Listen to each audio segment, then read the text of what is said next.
अवधूत चिंतन श्री गुरुदेव दत्त श्री स्वामी समर्थ जय जय स्वामी समर्थ।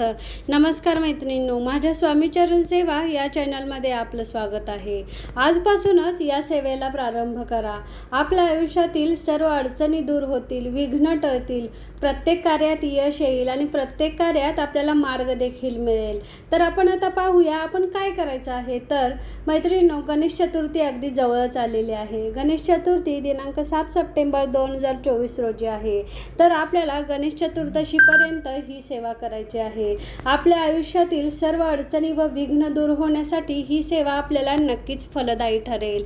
तर आपण 7 सप्टेंबरपर्यंत रोज 11 दिवस ही सेवा करायची आहे। ही सेवा तुम्ही आजपासून, उद्यापासून किंवा ज्या दिवशीपासून तुम्ही व्हिडिओ बघाल त्या दिवशीपासून ही सेवा नक्कीच चालू करायची आहे। तर या सेवेला सुरुवात कशी करायची, ही सेवा आपण गणेश चतुर्दशीपर्यंत करायची आहे। या सेवेत आपण एक वेळ ठरवून घ्यायची आहे आणि ह्या सकाळच्या किंवा संध्याकाळची वेळ आपण ठरवून घ्यायची आहे। यापैकी सकाळची किंवा संध्याकाळची वेळ जी ठरवू ती वेळ मात्र आपण नक्की पाळायची आहे। आपल्या वेळेनुसार सकाळी किंवा संध्याकाळी ही सेवा आपण करू शकतो। घरातील पती पत्नी मुलं ही सेवा कुणीही करू शकतात। या सेवेचे फळ आपल्याला नक्कीच मिळेल। तर नक्कीच तुम्ही या सेवेचा अनुभव घेऊन बघा। आपल्यातील सर्व संकट दूर होतील व आपल्याला प्रत्येक गोष्टीत मार्ग देखील मिळेल।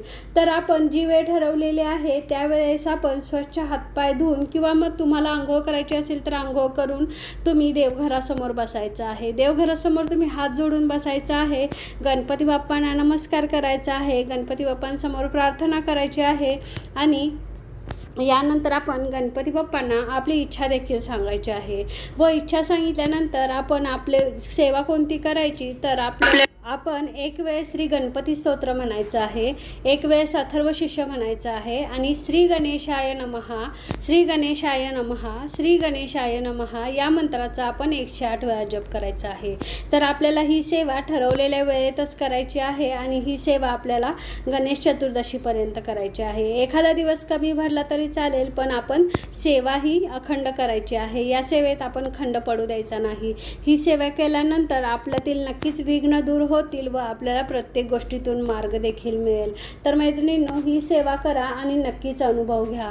सेवा करताना लक्षात ठेवायची एक गोष्ट म्हणजे सेवा आपण जी काही मंत्रस्तोत्र म्हणू ते अगदी स्पष्ट आवाजात आणि इतरत्र लक्ष न देता आपण अगदी मनापासून हे मंत्र म्हणायचे आहेत आणि जप देखील आपण अगदी मनापासून करायचा आहे। मनापासून केलेल्या सेवेचे फळ परमेश्वर आपल्याला देतच असतो। यामुळे आपण ही सेवा गणेश चतुर्दशीपर्यंत नक्कीच करा आणि अनुभव घ्या। तर मैत्रिणींनो, तुम्ही जर माझ्या चॅनलवर नवीन असाल तर चॅनलला सबस्क्राईब करा, व्हिडिओला लाईक अँड शेअर करा। श्री स्वामी